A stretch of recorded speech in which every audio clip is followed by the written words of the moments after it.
Bien, bonjour. Nous allons continuer sur notre programme. Cette fois-ci, les cours magistraux, étant donné la situation, ne peuvent plus se dérouler à la faculté de philologie, mais grâce à l'accueil du centre universitaire francophone et à Madame Pinavert qui le dirige, eh bien, nous pouvons donc les poursuivre.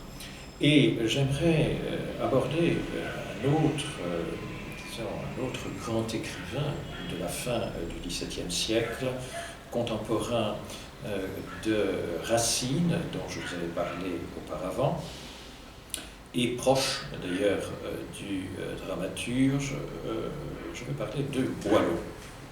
Alors Boileau est de la même génération, il est même un peu plus jeune. Il est né en 1636 et meurt quelques années avant le roi Soleil, donc en 1711. On peut dire que de tous les hommes de lettres de son temps, Nicolas Boileau, dit Despréaux, est celui qui a probablement souffert le plus des déformations que la postérité ont accolées à son nom.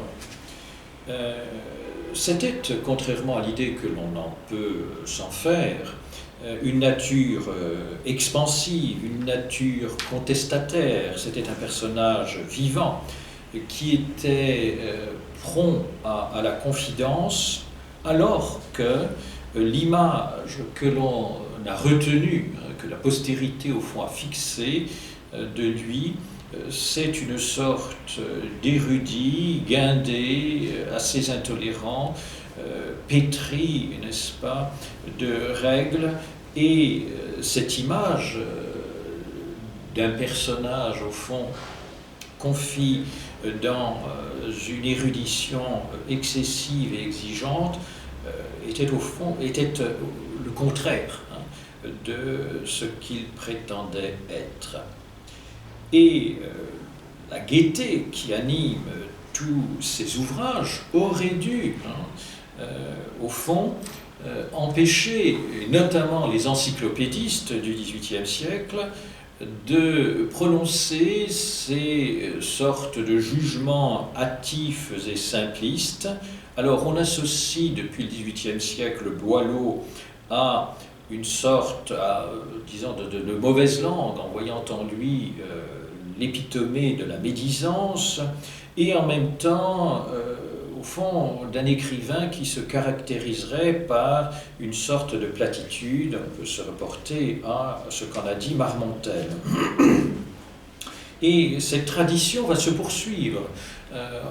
Par exemple, l'historien et critique de l'époque, que fut Paul Hazard, a souvent parlé de cette époque sans poésie. Et en France, au moins, l'approche, disons, objective de l'œuvre de Boileau a tardé, et justement allant, disons, à l'encontre de ce qu'il a été, ce qu'il recherchait. Il le dit d'ailleurs dans son épître 5, « La libre vérité fut mon unique étude ». Alors, Boileau, contrairement à beaucoup de nos écrivains du XVIIe siècle dont nous avons parlé, Boileau n'est pas un provincial, Boileau est un Parisien. Il est né autour du palais de justice, donc au cœur de Paris, et dans une famille nombreuse. C'est le 15e d'une famille de 16 enfants, une famille donc liée au monde de la justice, famille de greffiers, de conseillers, et qui a grandi, évolué à l'ombre de la Sainte-Chapelle. Et d'ailleurs, c'est à proximité aussi donc, de ce cœur de Paris qu'il vivra dans une maison canoniale du cloître Notre-Dame, donc on ne peut pas trouver plus central.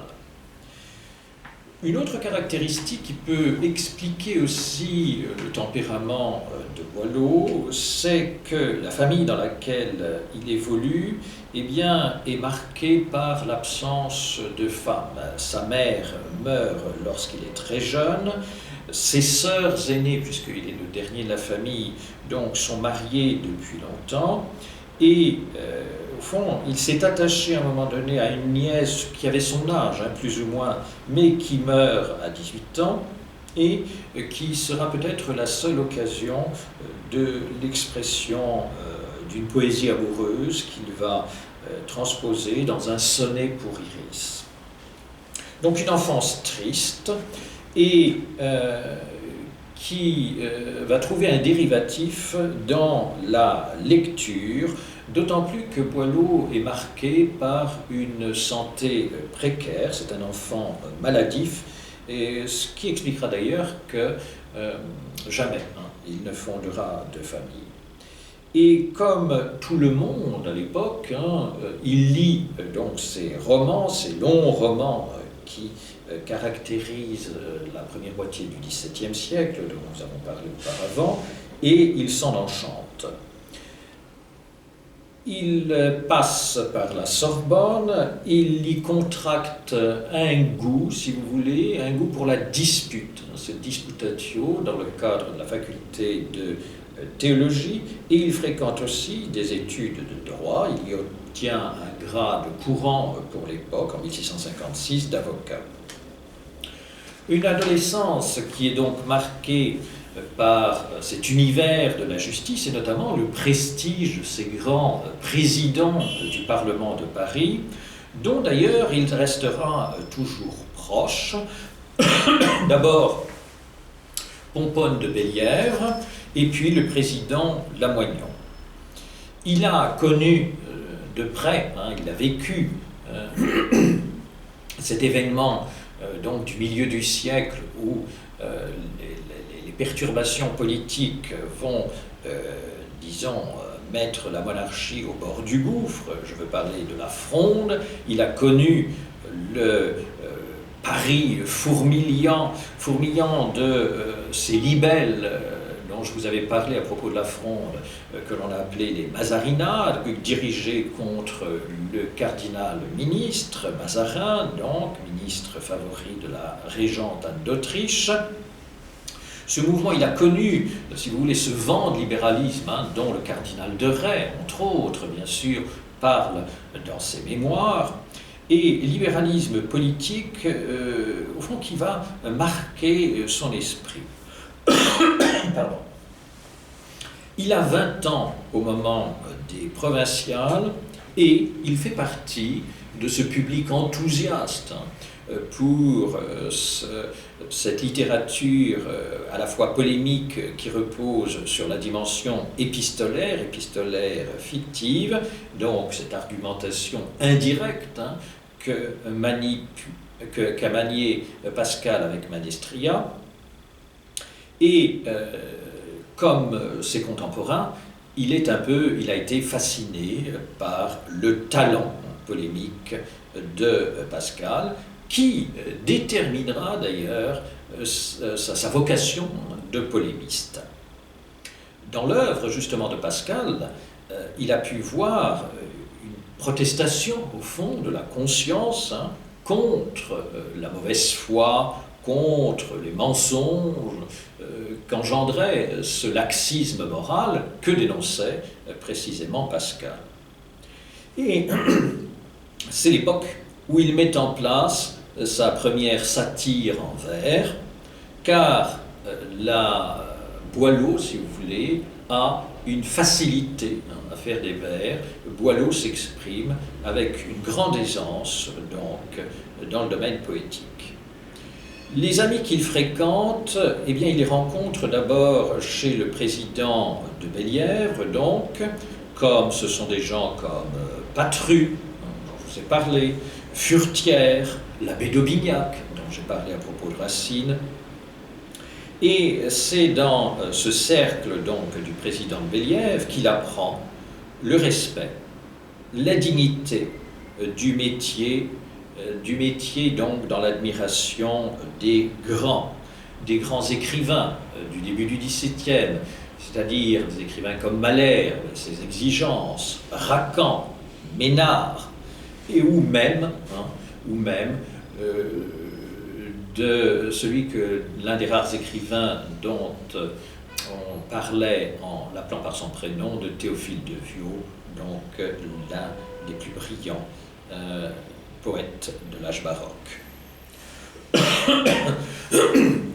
La mort de son père, qui était un homme âgé pour le jeune Boileau, le met en possession donc d'une rente confortable, même s'il n'est pas de richesse extrême, et Boileau aura la prudence, la sagesse de s'en contenter, de vivre avec d'autre part la pointe d'un bénéfice ecclésiastique, puisqu'il est clerc tonsuré, c'est-à-dire qu'il a reçu les ordres mineurs, mais sans être un prêtre, et donc il pourra vivre, à l'inverse de beaucoup de ses congénères, donc des autres écrivains, il pourra vivre de façon indépendante, sans recourir au mécénat. Pensons par exemple à La Fontaine, qui connut les difficultés financières et les affres qu'ont suscité les disparitions successives de ces différents appuis, à commencer par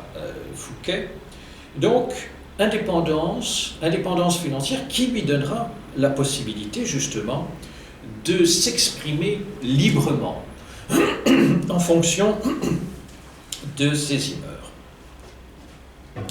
Et alors qu'il est jeune, au lendemain de la Fronde, eh bien, Paris est inondé, après cette vague de libelles, est inondé de cette poésie que l'on a dit poésie coquette, mais qui était une poésie facile et qui, au fond, dévaluait la langue poétique à ses yeux et qui risquait d'engloutir même ce que l'on devait tenir pour de la vraie poésie. Et Boileau s'en indigne. Il éclate donc contre cette tendance et justement, il voit donc dans ces honneurs que l'on accorde à ces poètes faciles, comme les pensions royales, c'est-à-dire que ces aides financières, n'est-ce pas, que l'on attribue par exemple à Chaplin qui est membre actif de l'Académie, qui est un homme de goût, mais qui est aussi un homme d'intrigue et qui est laborieux, notamment dans sa tentative de faire une épopée moderne de Jeanne d'Arc, dans La Pucelle. Eh bien, il y voit comme une sorte de ce qu'il appelle canaille intéressé. Et bien évidemment, il va justement réagir contre cette tendance de la poésie vers la flatterie des puissants. Dès 1663, la réputation littéraire de Boileau est établie.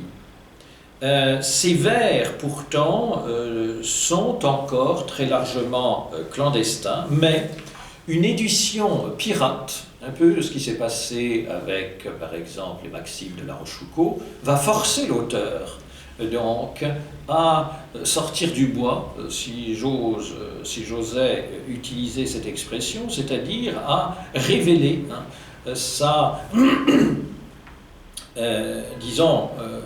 la véritable paternité des œuvres qu'il avait écrites. Néanmoins, par prudence, il est amené à désavouer le texte monstrueux qui montrait, sans retenue, les attaques personnelles qu'il avait proférées. Il est conduit donc aussi à retoucher, adoucir, censurer ses propos.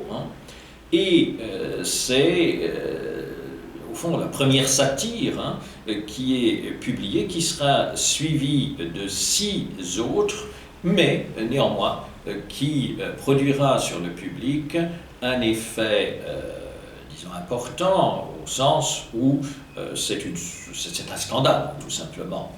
Et en réponse, eh bien, les pamphlets contre lui vont rivaliser de violence, et on peut dire que le point culminant de cette réaction sera atteint par ce texte, donc critique désintéressé sur les satires du temps. Alors l'auteur en est un écrivain, l'abbé Cotin, un écrivain connu, et la plupart donc de ces pamphlets qui sont dirigés contre, en réaction d'ailleurs, qui sont dirigés contre Boileau, eh bien, émanent d'un groupe, de poètes ou d'écrivains qui, bien sûr, se prétendaient poètes et qui ont été visés et qui se sentaient visés comme Quinault, comme l'abbé de Pur, bien sûr, Chapelain. Et derrière eux, un personnage puissant, le duc de Montausier, qui prend fait et cause pour ces écrivains offensés et qui prétend envoyer celui qu'il appelle le cynique étourdi rien moins qu'aux galères, c'est-à-dire ramer sur la flotte comme un condamné public, donc sur les bateaux du roi. Qu'est-ce que l'on reprochait finalement à Boileau, si l'on regarde tous ces textes qui ont été publiés en réaction à ces satires? Bien d'abord, traditionnellement, la satire se cantonnait, depuis l'Antiquité, à des sujets de morale générale. Elle ne nommait personne, elle était typologique. Et en général aussi, la satire, parce qu'elle avait une dimension morale, générale, ne se mêlait point de questions littéraires. Et en plus, elle évitait de s'en prendre aux autorités établies. Autorités établies, c'est-à-dire des personnages comme le chancelier de France, comme l'archevêque de Paris. Il suffit de relire la satire numéro 1. Et je vous en donne un très simple exemple, et vous allez voir tout de suite le ton.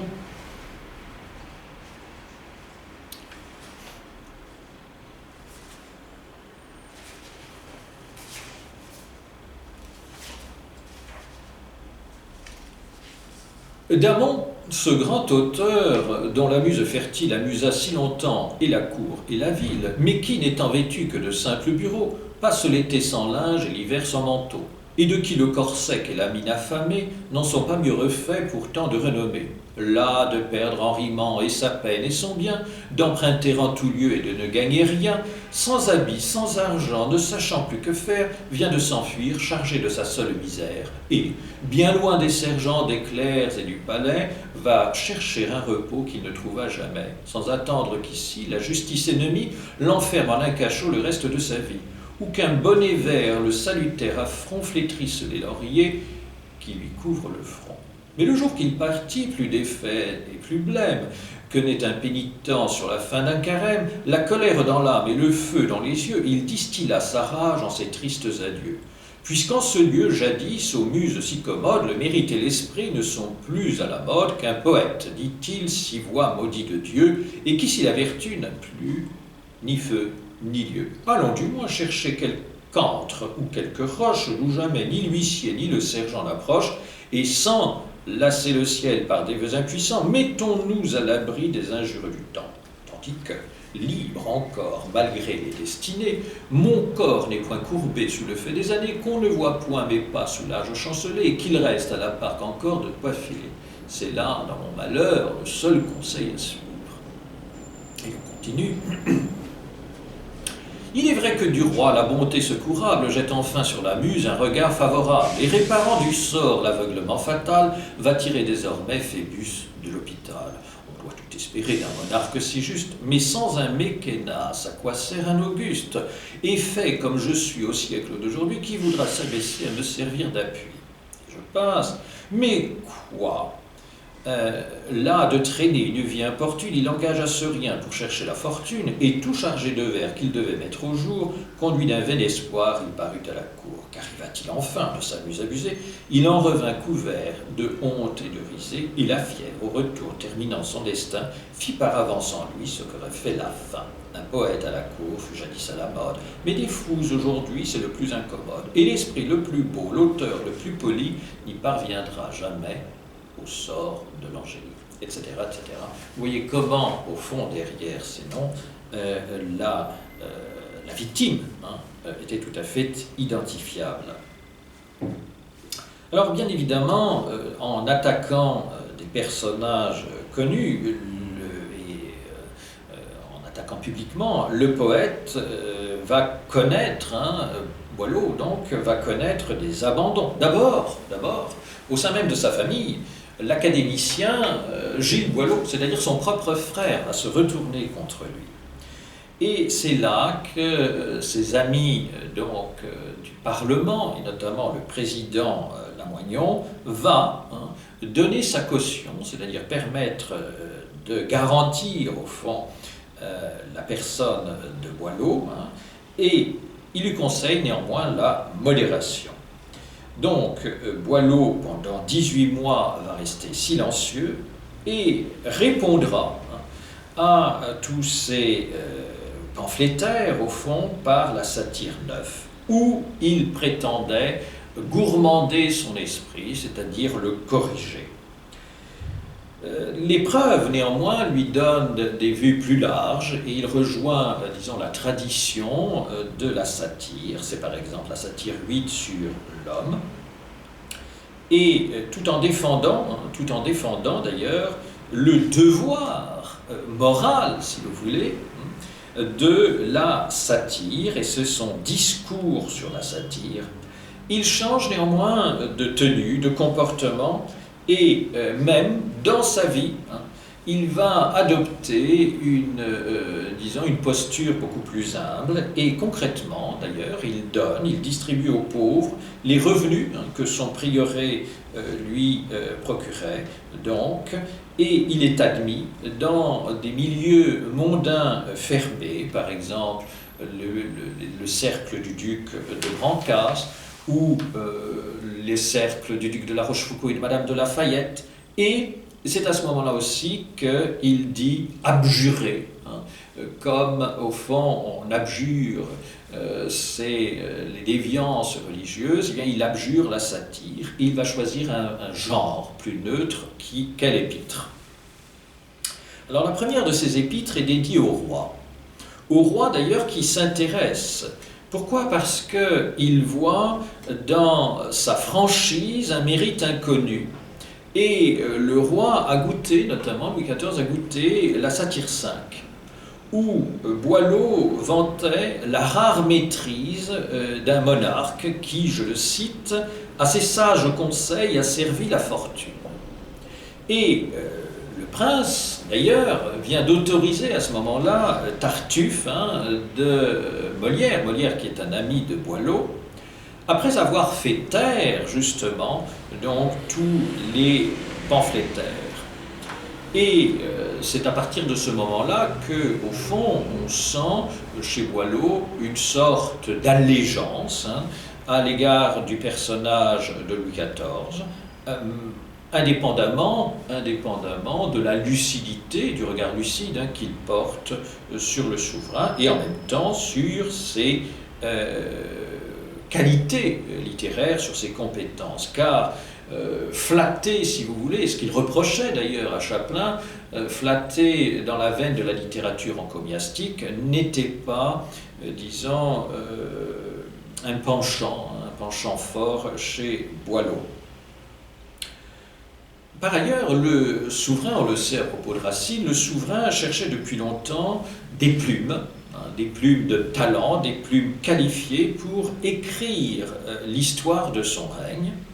Et donc, c'est à ce moment-là qu'il propose aux deux poètes, si vous voulez, qui se sont distingués dans des genres tout à fait différents, Racine, on l'a vu, et maintenant Boileau, donc, sur le conseil d'ailleurs, sur le conseil de la favorite, qui est une femme de goût, la marquise de Montespan, et est établie donc une commission d'historiographes.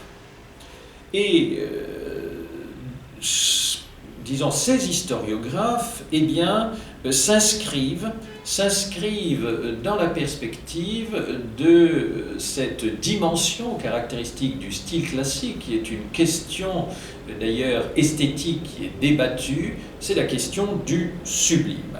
Et d'écrire l'histoire, eh bien, sera l'occasion, au fond, de mettre en pratique cette dimension à la fois esthétique et morale d'ailleurs, qu'est le sublime. Cependant, ni Racine ni Boileau n'étaient préparés pour la tâche, c'est-à-dire ils ne se distinguaient ni l'un ni l'autre par leur qualité de prosateur, dans un premier temps, et ils n'étaient ni l'un ni l'autre historiens.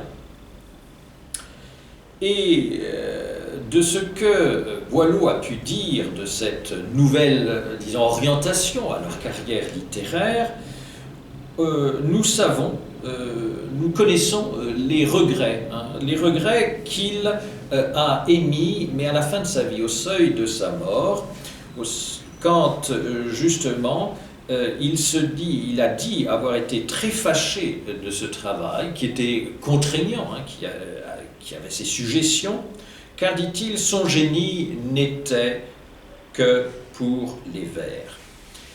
Et nous ne pouvons plus juger au fond, des talents littéraires de Boileau et de Racine dans le domaine de l'historiographie, puisque tous les manuscrits que Boileau et Racine ont rédigés au sujet de l'histoire du roi, eh bien, ont disparu en 1726 dans l'incendie de la maison de leur successeur, donc Valincourt.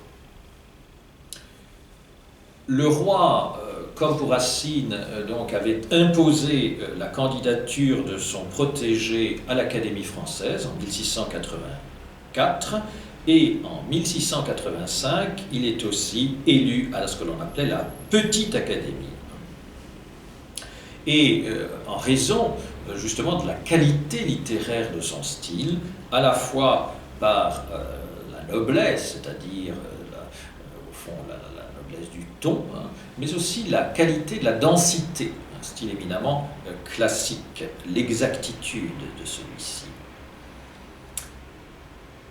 Et c'est dans ce contexte, au fond, que, accablé de bienfaits, de sollicitations, eh bien, Boileau décide de se retirer de Paris, à la campagne, mais à la campagne aujourd'hui c'est Paris, c'est-à-dire à Auteuil, dans le village d'Auteuil, et il y acquiert, donc en 1685, une maison avec jardin pour justement ne plus être directement en contact avec les fracas de la ville.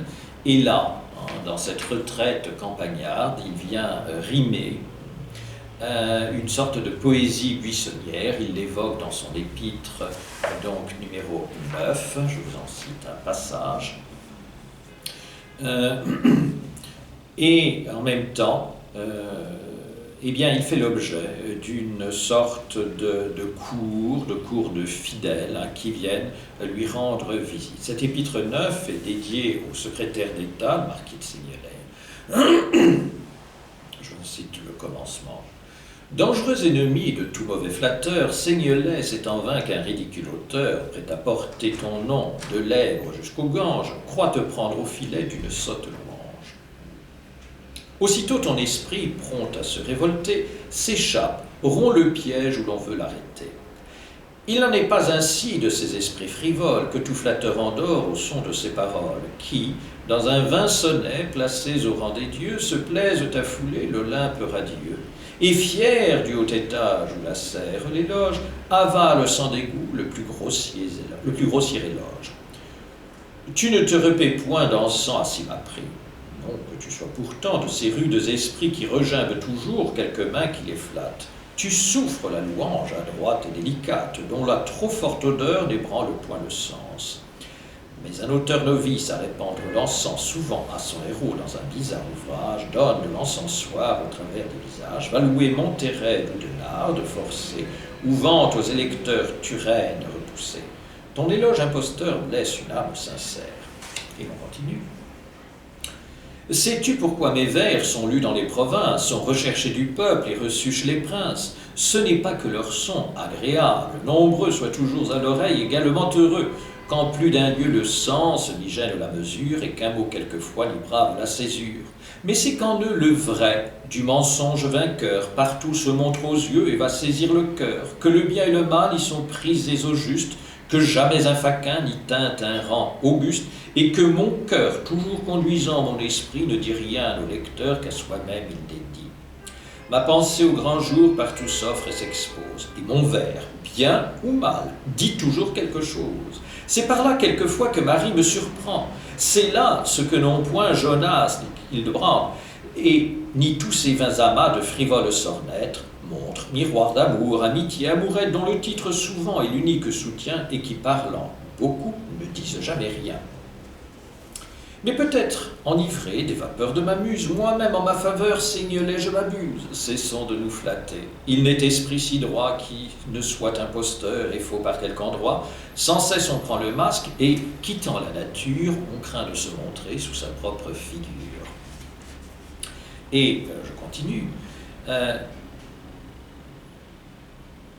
le courtisan n'eut plus de sentiment à soi. Tout ne fut plus que phare, qu'erreur, que tromperie. On vit partout régner la basse flatterie. Le Pardasse, surtout fécond, imposteur, diffama le papier par ses propos menteurs. De là vint cet amas d'ouvrages mercenaires, stances, odes, sonnets, épîtres liminaires, et toujours le héros passe pour sans pareil, et fut-il douche, et borgne, et réputé soleil.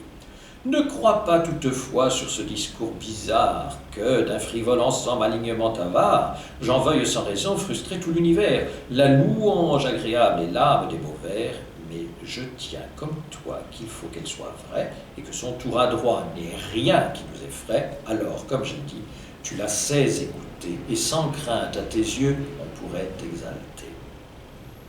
Et il termine donc...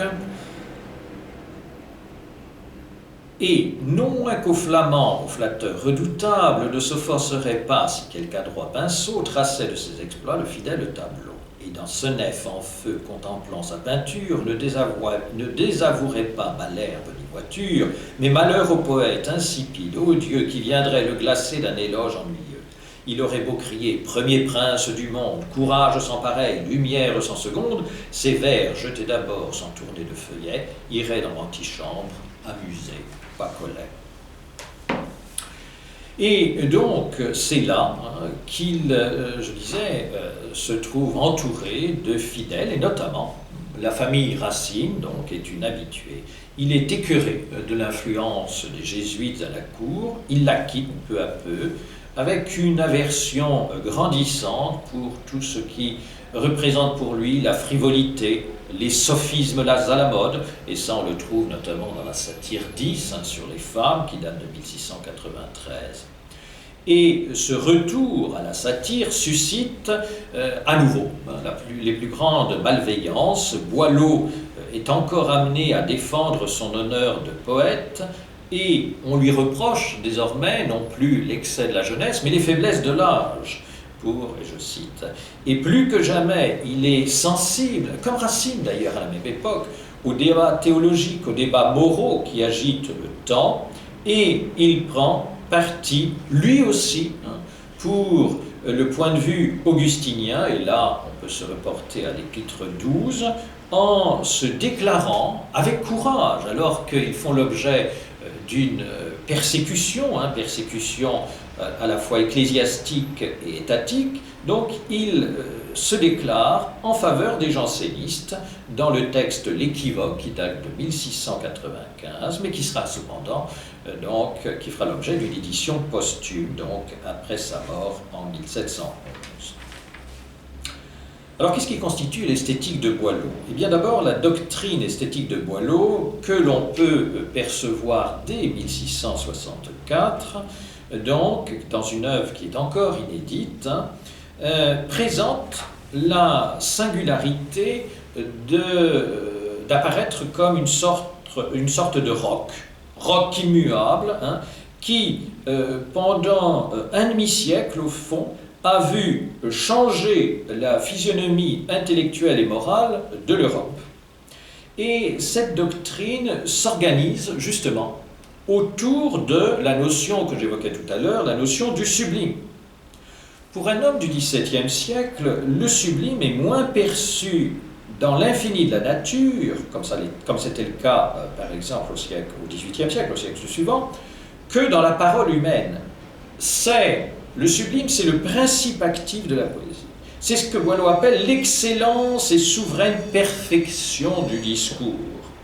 Et si l'on s'appuie donc sur la préface de 1701, ce sublime provient de ce qu'il appelle la grandeur de la pensée et de la noblesse du sentiment, ou encore, il provient de la magnificence des paroles, je le cite toujours, du tour harmonieux et vif de l'expression, de ce qui fait le parfait sublime de ces trois choses jointes ensemble.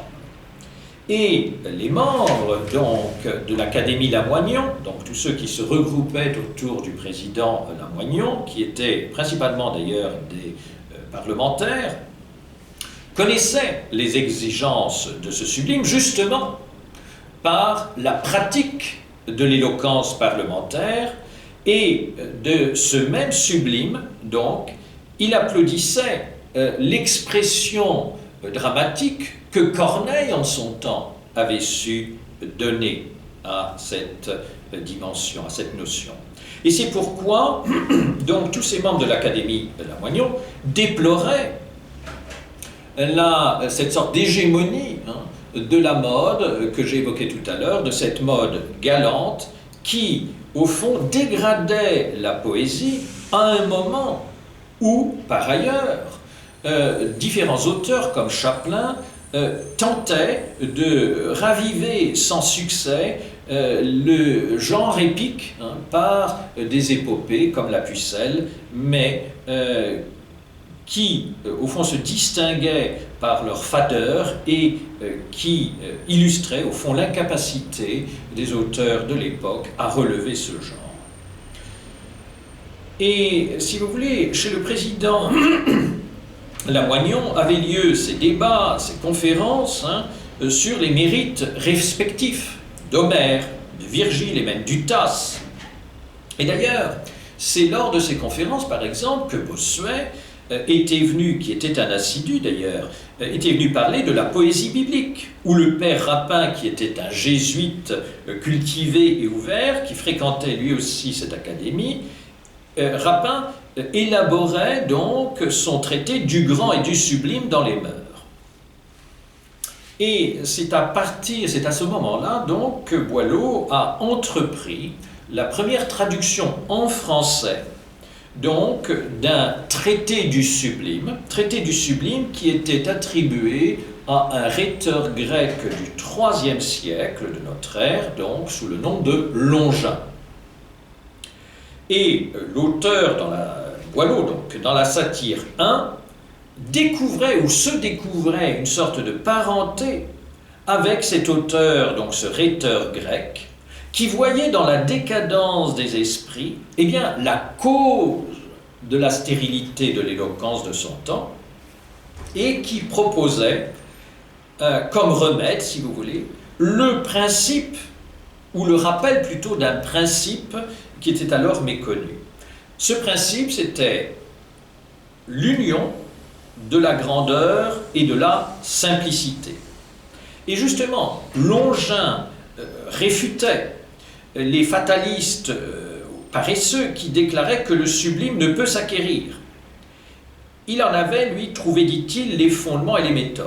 Et donc, Boileau s'est enthousiasmé, il s'est approprié, hein, selon le principe donc qu'avait développé déjà du Bellay, d'innutrition, il s'est approprié le texte et en a tiré les éléments d'une esthétique, de son esthétique, une esthétique stable, qu'il a développée plus tard, donc dans les 12 réflexions sur Longin.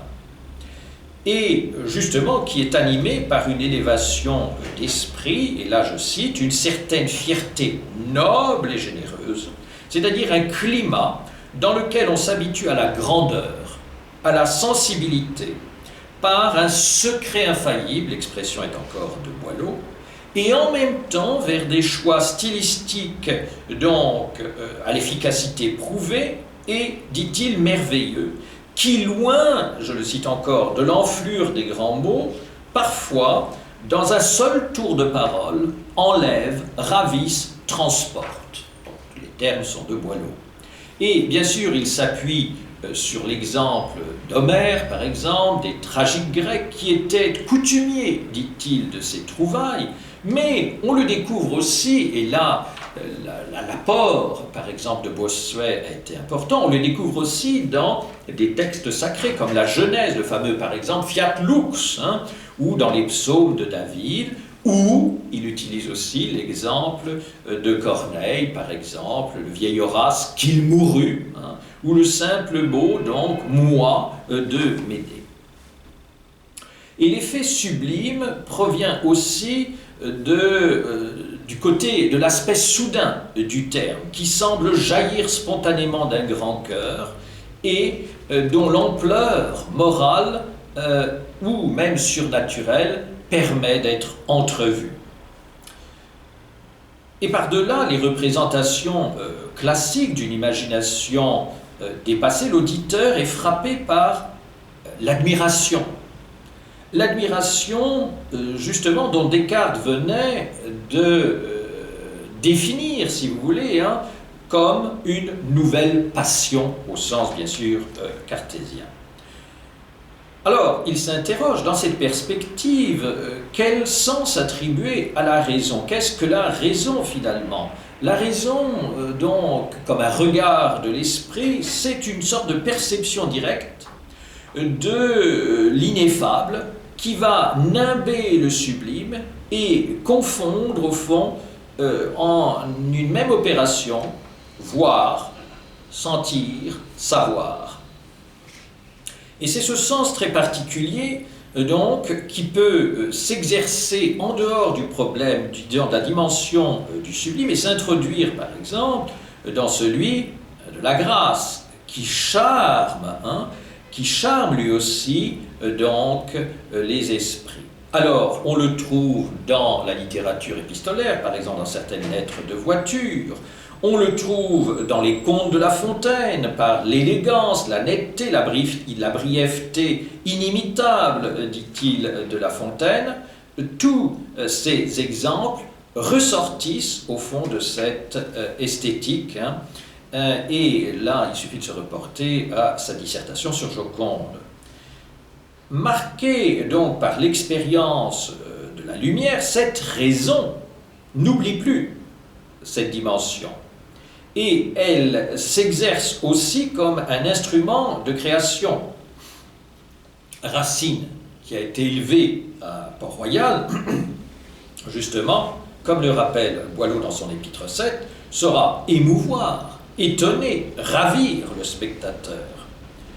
Et le lecteur averti, saura de même, par la vertu de cette seconde nature, discerner l'obscur, la fêterie, la contorsion, l'insipide, sans caractère, et justement du véritable génie qui, au fond, s'inspire de ce sublime. Alors, ce sont tous ces éléments qui préparent ce corps de règles, si vous voulez, que l'on a appelé l'art poétique. Alors, au XVIIe siècle, l'art poétique, au fond, codifie un genre, et le genre par excellence, donc le genre littéraire par excellence, c'est la poésie. Et le prestige, à cette époque, de la poésie est immense. On le tient encore pour le langage des dieux. Et les manifestations, au fond, les plus diverses de la pensée s'expriment par la poésie. D'ailleurs, le genre est tellement apprécié qu'il souffre d'une sorte d'inflation dans ses formes et ses contenus, et cette inflation littéraire du genre poétique qui inquiète, entre autres, Boileau, mais pas seulement. On trouve la même inquiétude chez le Père Rapin ou chez un Claude Fleury, et le cercle du président Lamoignon a donné aussi des témoignages. Et c'est dans ce contexte que l'art poétique, donc, se caractérise par ses options et en même temps par ses exclusions. Alors, dans les exclusions, eh bien, il faut ranger les petits genres, ce que l'on appelle les petits genres, donc qui sont nés, dit-il, du caprice tout seul. En revanche, la chanson, le vaudeville, restent considérés parce qu'il y a des lois, des règles qui lui sont propres. Alors, l'art poétique est un poème. D'abord, c'est un poème en 4 chants. Un 4 chants qui présente donc une symétrie intéressante. D'abord, le chant 1 et le chant 4 sont disposés des leitmotivs qui sont au fond dominés par un postulat initial. Premier postulat, la poésie suppose un don. Mais il y a un danger. Danger, par exemple, que Molière a dénoncé dans les personnages d'Oronte ou de Trissotin, c'est-à-dire ces flatteurs complaisants et aveuglants, hein, et la nécessité corrélative, donc, d'un ami franc qui va venir les retenir leur plume. Le don poétique, par ailleurs, ne peut pas être considéré comme universel. Les talents entre les auteurs sont partagés, et Boileau le sait très bien. L'apprenti poète doit donc examiner sans complaisance, à la lumière de la raison, ses aptitudes, avec l'aide justement de ses amis censeurs qui vont montrer les limites et ce qui doit être en même temps corrigé. Car, dit Boileau, tel excelle à rimer qui juge sottement. Un autre thème présent, c'est l'intimité organique qui lie le cœur et les qualités intellectuelles, c'est-à-dire l'esprit, ce qu'il appelle l'esprit. Et Boileau défend d'abord la sincérité de l'inspiration. C'est peu d'être poète, dit-il, il faut être amoureux. Alors, l'inspiration doit s'étendre, couvre, au-delà de l'écriture, elle va jusqu'au jeu de l'acteur, à qui on recommande justement d'éprouver les sentiments qu'il exprime, ceci dans le chant 3. Et l'élévation morale, donc la vertu, autrement dit, eh bien, va déterminer la qualité littéraire. Par exemple, 2 hémistiches se répondent dans le chant 1 et le chant 4, aimez donc la raison, aimez donc la vertu. Et la valeur stylistique, eh bien, résulte de ces exigences. Le vers, dit-il, se sent toujours des bassesses du cœur. L'œuvre poétique est le reflet du poète. S'il se tient au-dessus des combats dégradants et qu'il réponde donc dans ses mœurs à noblesse, on le trouvera dans ses mœurs, si vous voulez, ou le correspondant de ses mœurs, on le trouvera dans la noblesse de son langage. Et ainsi, il pourra affronter l'épreuve de vérité, c'est-à-dire le public. Le public qui est le censeur principal. Et ce public sage, dit-il, ou moins sage parfois, eh bien, partage une, vertu essentielle qu'il appelle le bon sens. Et ce qui place donc cette qualité comme le juge suprême. La corrélation, donc, et là encore c'est une source, c'est une idée puisée chez Longin, entre la conception et l'exécution. Si la vision intérieure est nette, la conception pure, bien sentie, la générosité verbale va suivre la générosité mentale. Les mots, la rime, arrivent aisément, dit-il. Et tout ce qui facilite, comme les chevilles, qui est le tourment des poètes, eh bien, Boileau dit qu'il n'y a pas de recette miracle. Pour un Molière, qui est quasi transparent à la raison, que d'humbles travailleurs, dit-il, qui ont été rarement exposés. Et donc, il faut respecter l'instrument. Et quel est cet instrument privilégié? C'est la langue. la langue, dit-il, dans le premier chant, est sacrée. Et si Ronsard, qui avait l'inspiration, brûle tout, dans ses idylles, ce qu'il appelle les idylles gothiques, c'est moins parce qu'il avait manqué à l'ordre et à l'harmonie rythmique que parce que sa langue, dit-il, manquait d'assiette, c'est-à-dire elle était peu sûre. Et là, Boileau se félicite de vivre en son temps, c'est-à-dire un temps, une époque où les champs, justement, sémantiques ont été précisés, délimités. Ça n'est pas le résultat, à son regard, ça n'est pas tant le résultat des grammairiens que celui de ces sortes de juristes lettrés, hein, qui connaissaient le poids, le contour des mots aux réalités précises. Et là, nous retrouvons bien sûr sa connaissance du monde parlementaire et sa fréquentation donc des juristes et à la fois de leur connaissance des principes rhétoriques et de l'exactitude lexicale.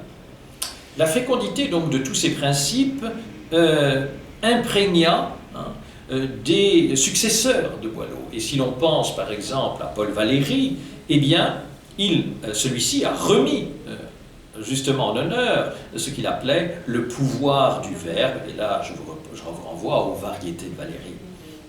Le principe de discipline, le principe de rigueur, le principe aussi d'ascèse, hein, qui ont été donc réactualisés. Ce serait peut-être ne pas donner une bonne image de ce que fut l'art poétique si on occultait sa force de séduction.